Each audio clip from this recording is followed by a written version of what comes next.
আল্লাহু আকবার। দেখেন ঝড়ের তাণ্ডব কালকে রাত্রে, এটা অকল্পনীয় একটা বিষয়, কিন্তু আল্লাহ চাইলে কি না করতে পারে। এই যে ছাদের ঢালাই হবে কালকের দিন পরে, এখানে রড, সমস্ত রড বাঁধা ছিল।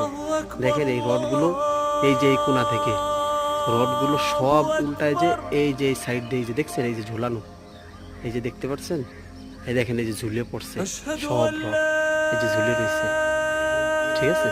তারপরে এই ছাদের যে টিন ছিল, মানে রডের নিচে যে, মানে উপরে যে টিন দিবে, মানে নিচে যে টিন দিছে যে ঢালাই দেওয়ার জন্য, সে টিনও কিন্তু এই ছাদে নাই। দেখছেন এই কাঠগুলো ফাঁকা, এখানে কিন্তু টিন দিয়ে এই রডগুলো কিন্তু বাঁধা হয়ে গিয়েছিল। অলরেডি রড দিয়ে পাইলিং করা হয়েছে, 2 দিন পরে ঢালাই দেবে, কালকের দিন পরে 2-1টা রড বাঁধা বাকি আছে।